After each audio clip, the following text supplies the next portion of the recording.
Finally আমি বাপের বাড়িতে যাওয়ার জন্য রেডি হয়ে গেছি। তো দেখতেই পাচ্ছ ব্যাগ পত্র সব আমার চারপাশে রয়েছে।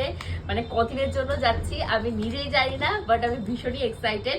তো এত এক্সাইটেড ভাবলাম তোমাদের সাথে আমি একটু শেয়ার করি যে পূজার বিয়েতে আমি কি বেনারসি করবো আর কি জুয়েলারি দিয়ে সাজার ইচ্ছাটা রেখেছি। তো ফার্স্টে এই দেখো এক ব্যাগ জামা কাপড় আমার খুলে গেছে। এটাই কি আমার ব্যাগ? হ্যাঁ, এইটাই আমার ব্যাগ। এই ব্যাগটাই আমি নিয়ে যাব। আচ্ছা, এর ভেতরে কি আছে একটু তোমাদেরকে দেখায়।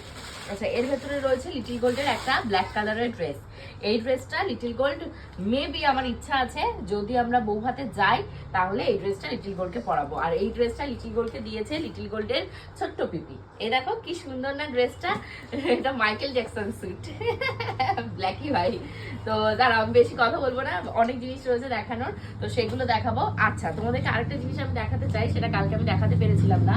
কালকে আমরা ওই যে বারাসাতে দিদির বাড়িতে গেছিলাম, চন্দনা দি তোমাদের লিটিল গোল্ডের বাবাকে এই যে দেখতে পাচ্ছ খুব কিউট আর এত পছন্দ হয়েছে আমার এই কালারটা জামার, এই শার্টটাকে দিয়েছে।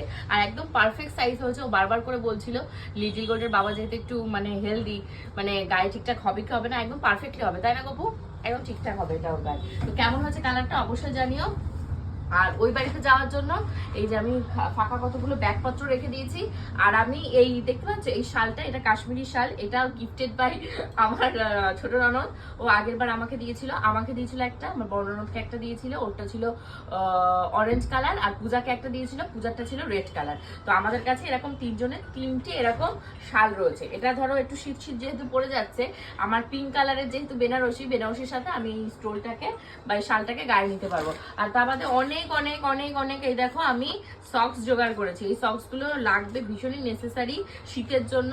আমার অলরেডি পা ফাটা শুরু হয়ে গেছে। এইবার তোমাদেরকে স্পেশাল জিনিসটা দেখায়, যেটা দেখার জন্য তোমরা সবাই অধীর আগ্রহে রয়েছো, যে পূজার বিয়েতে আমি কি ভাবে জুয়েলারি পরবো, কি জুয়েলারি পরবো। তো এই হলো জুয়েলারি। এইটা হলো আমার কোমরে পরা জুয়েলারি, যেটা আমি কোমরে এইভাবে বাঁধবো। আর তোমরা হয়তো মানে বিশ্বাস করতে চাইবে না, এটা আমার বিয়ের নয়, এটা আমার, হ্যাঁ এটা আমার বিয়ে ছিল।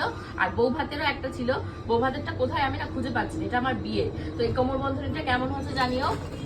আর এটা আমার বিয়ের সময় আমি কিনেছিলাম, এটা শাড়ির ওপর থেকে পরে, এটা কাইন্ড অফ ব্রোচ টাইপের, বুঝেছো? তো এই ব্রোচটা আমার লাগবে না, যেহেতু আমি ওরকম টাইপের পরছি না। ছেলেদের শেরবানিতেও পরা যায়। তো তোমাদের লিটিল গোল্ডের বাবার যে শেরবানিটা আমরা কিনেছি, সেই শেরবানিতে এই ব্রোচটাকে লাগিয়ে দেওয়া হবে। আর তার পাশাপাশি আমি মাথার কিছু জিনিসপত্র কিনেছি পূজার বিয়েতে পরার জন্য। এই দেখো, এইটা দিয়ে আমার ইচ্ছা আছে আমি যে হেয়ারস্টাইলটা করবো, সেই হেয়ারস্টাইলের ওপর থেকে খোপার চারপাশ থেকে হোক কি পেছন দিক থেকে হোক, কেমন কি করবো আমি তো জানি না, কারণ তখন যেমন সিচুয়েশন থাকবে সেইভাবে আমাকে পুরো ব্যাপারটাকে হ্যান্ডেল করতে হবে। তো এইভাবে আমি